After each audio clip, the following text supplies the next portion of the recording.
नमस्कार मित्रों, मुझे यह सामग्री आप सभी के साथ साझा करते हुए खुशी हो रही है। मैं बस 10 दिनों के विपश्यना ध्यान पाठ्यक्रम के अपने अनुभव साझा कर रहा हूं। इस वीडियो का मुख्य उद्देश्य आपसे मानसिक और भावनात्मक रूप से संतुलित जीने के लिए ऐसी ध्यान तकनीकों का अभ्यास करने का आग्रह करना है। सबसे पहले मैं आपको यह ध्यान तकनीक समझाता हूं। विपश्यना भारत की एक प्राचीन ध्यान तकनीक है। लंबे समय से मानवता से खोई हुई इस चीज को गौतम बुद्ध ने 2100 वर्ष से भी पहले पुनः प्राप्त किया। विपश्यना चीजों को वैसे ही देखने का अभ्यास है जैसे वे वास्तव में हैं। यह आत्मावलोकन के माध्यम से स्वयं को शुद्ध करने की प्रक्रिया है। मन को एकाग्र करने के लिए प्राकृतिक सांसों को देखकर शुरुआत करें। तीव्र जागरूकता के साथ व्यक्ति शरीर, संवेदनाओं और मन भावनाओं की बदलती प्रकृति को देखता है और नश्वरता, पीड़ा और अहंकारहीनता के सार्वभौमिक सत्य का सामना करता है। शुद्धि की प्रक्रिया प्रत्यक्ष अनुभव के माध्यम से सत्य की प्राप्ति है। विपश्यना ध्यान पूर्ण मुक्ति और पूर्ण ज्ञानोदय के महानतम आध्यात्मिक लक्ष्यों की तलाश करता है। इसका उद्देश्य केवल शारीरिक बीमारियों को कम करना नहीं है। हालांकि कई मनोदैहिक विकार मानसिक शुद्धि के उपोत्पाद के रूप में दूर हो जाते हैं। विपश्यना वास्तव में सभी दुखों के 3 मूल कारणों को समाप्त करती है: इच्छा, घृणा और अज्ञान। मैंने कॉलेज में विपश्यना के बारे में सुना था। कुछ साल पहले मुझे विपश्यना ध्यान के बारे में और अधिक जानने में वास्तव में दिलचस्पी हो गई। मैंने कई साहित्यिक खोजें की, लेकिन मुझे पता चला कि विपश्यना का सही अर्थ जानने का सबसे अच्छा तरीका स्वयं दिवसीय पाठ्यक्रम करना है। यह विचार मन में आते ही मैंने इस कोर्स के लिए पंजीकरण करा लिया। पाठ्यक्रम प्रबंधन से पुष्टि प्राप्त करने के लिए मेरे पास नामांकन की तारीख से 1 महीने का समय था। मैंने कहीं सुना है कि प्रभावी ध्यान के लिए हमारा शरीर और स्वस्थ होना चाहिए। मैं अपने शरीर को साफ करने के लिए 5 किलोमीटर दौड़ता था। पूरे महीने में मैंने अपनी ताकत बनाने के लिए कुछ मानक वर्कआउट किए।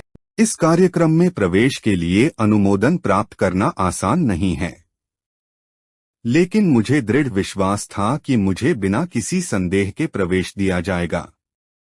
अगले दिन मुझे प्रबंधन से एक टेक्स्ट संदेश मिला जिसमें कहा गया था कि मेरा आवेदन अस्वीकार कर दिया गया है कि मैंने उनका फोन कॉल का जवाब नहीं दिया है।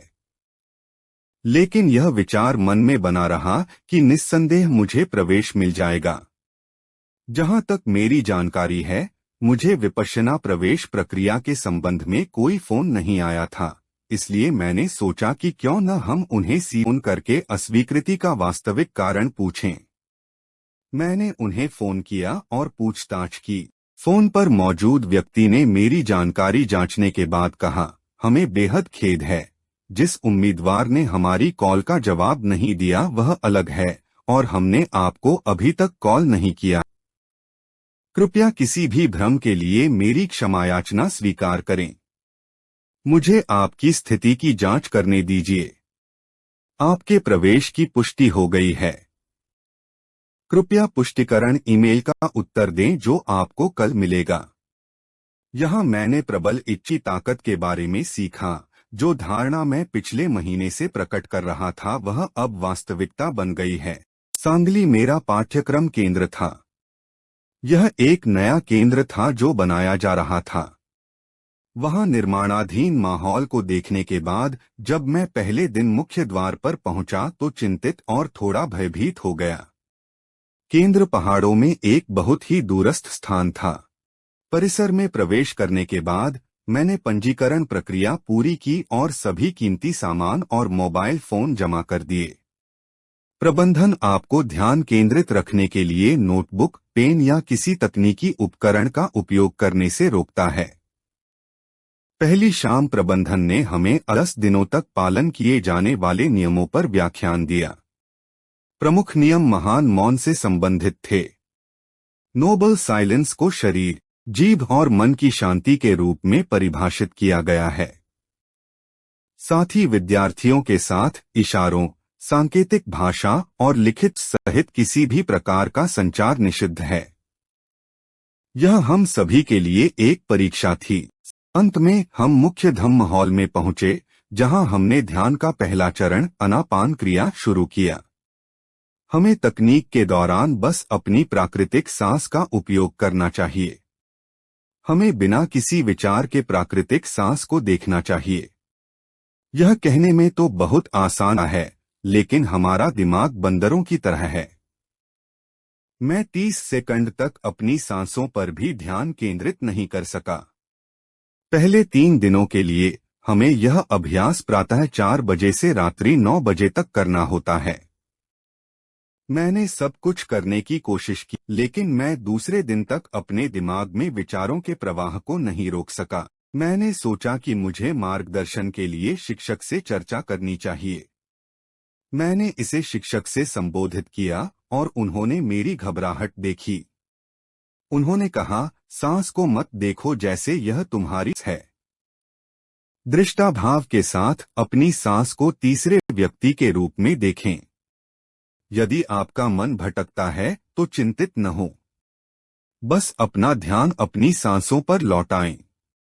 वह मार्गदर्शन मेरे लिए काफी फायदेमंद था और तीसरे दिन तक मैं अपने दिमाग को अपनी सांसों पर ध्यान केंद्रित करने के लिए प्रशिक्षित कर लिया था। विचार मुझे परेशान करते रहे, लेकिन व्यवधान की आवृत्ति कम हो रही थी। चौथे दिन हमने सच्चा विपश्यना ध्यान शुरू किया।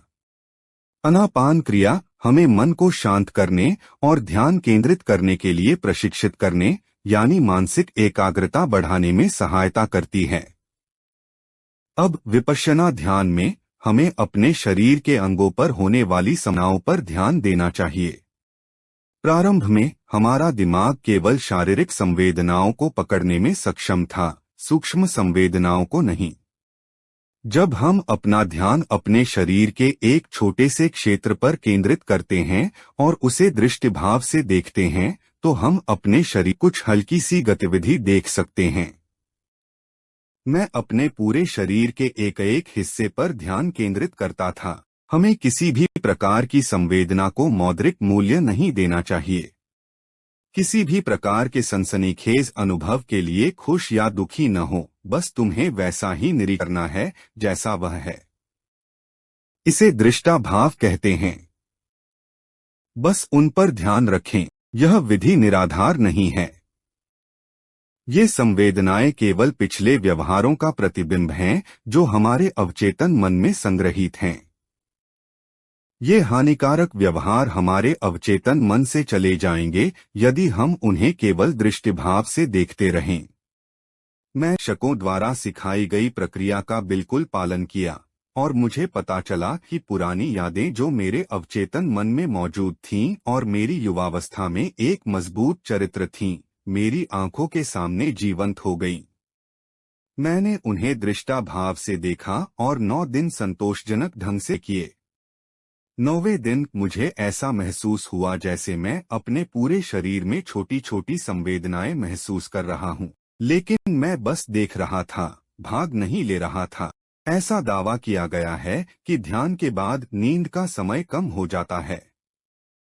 सुबह 4 बजे उठने का समय देखा तो घबरा गया, लेकिन जैसे जैसे मेरा ध्यान आगे बढ़ता गया, मैं बिना अलार्म के सुबह 3 बजे उठ जाता था और दिन के अंत में रात 9 बजे तक ऊर्जा का स्तर स्थिर रहता था।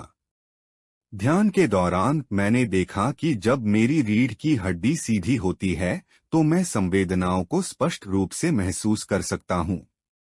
लेकिन जैसे जैसे समय बीतता है और मेरी रीढ़ की हड्डी अपनी सीधीता खो देती है, मेरी चेतना कम हो जाए। परिणामस्वरूप यह अनुशंसा की जाती है कि आप अपनी रीढ़ और गर्दन को सीधा रखते हुए किसी भी आरामदायक आसन में ध्यान करें। आप कुर्सी पर भी बैठ सकते हैं, लेकिन बिना पीछे के सहारे के। मंगल मैत्री साधना। 10वें दिन शिक्षक ने हमें आशीर्वाद के साथ मित्रता नामक एक साधना दी। इस साधना में हमें 1 घंटे के लिए विपश्यना का अभ्यास करना चाहिए और जब हमारा शरीर सूक्ष्म संवेदनाओं से भर जाता है तो हमें ईश्वर से प्रार्थना के सभी प्राणियों के लिए आशीर्वाद के रूप में अपनी ध्यान शक्ति का विस्तार करना चाहिए कि वह मेरे आशीर्वाद को सभी प्राणियों के साथ साझा करें। इस साधना को पूरा करने के बाद हॉल का पूरा माहौल आशीर्वाद से भर गया। हर कोई निश्चिंत और बेफिक्र नजर आ रहा था। कुछ लोग तो इतने रोमांचित थे कि रो रहे थे और एक दूसरे को बधाई दे रहे थे। वे सचमुच खुशी से सिसक रहे थे। वह दृश्य अवर्णनीय था। हमने सामान्यतः 10 दिनों तक सात्विक भोजन खाया। सच कहूं तो यह आपके स्वास्थ्य के लिए विश्वसनीय रूप से सहायक है। हालांकि मैंने केवल 10 दिनों का उपवास किया था, लेकिन किसी भी मामले में एक प्रक्रिया थी। आखिरी दिन प्रबंधन ने हम सभी के लिए एक बहुत ही सुंदर दोपहर के भोजन का मेनू प्रदान किया और मैं अगली सुबह केंद्र से चला गया। सामान्य जीवन में लौटने के बाद मुझे ऐसा महसूस हुआ मानो कुछ दिनों के लिए मेरे ऊपर कोई चमत्कारी आवरण छा गया हो। फिर जब मैं अपने सामान्य कार्य कर्तव्यों का आदी हो गया तो मैंने मान लिया कि मैं नहीं बदला हूं। लेकिन कुछ दिनों के दैनिक विपश्यना अभ्यास बाद मैंने देखा कि मैं बाहरी उत्तेजनाओं के सामने अधिक शांत हो गया हूं। प्रतिक्रिया देने के बजाय मैं परिदृश्य देखता हूं। जैसे जैसे मेरी बुद्धि अधिक संवेदनशील होती गई, मैं चीजों को वैसे ही देखने लगा जैसे वे थीं। मेरा गुस्सा कुछ कम होगा। निरंतर अभ्यास के साथ ध्यान ने आनंददायक और दर्दनाक स्थितियों पर असंतुलित तरीके से प्रतिक्रिया करने की पुरानी आदत से बंधी गांठें खोल दी और मेरे जीवन में कई सकारात्मक बदलाव आए। निरंतरता ही ध्यान की सफलता की कुंजी है। ऐसा माना जाता है कि जो व्यक्ति 1 वर्ष तक दिन में 2 बार सुबह और दिन में 2 बार शाम को विपश्यना का अभ्यास करता है, वह विपश्यना को कभी नहीं छोड़ता। उनमें से एक मैं हूँ। मैं अपने सभी साथियों से आग्रह करता हूं कि वे कम से कम एक ऐसे कोर्स में भाग लें और देखें कि कैसे हम में से प्रत्येक में दिव्य आभा हमारे पूरे जीवन को बदल देती है। पंजीकरण लिंक नीचे विवरण बॉक्स में दिया गया है। धन्यवाद और शुभकामनाएं। आपका अपना एक अधिक नवीनतम वीडियो के लिए कृपया वीडियो को लाइक करें और चैनल को सब्सक्राइब करें। सभी का कल्याण हो, सबकी स्वस्थ मुक्ति हो। सभी का कल्याण हो, सबकी स्वस्थ मुक्ति हो।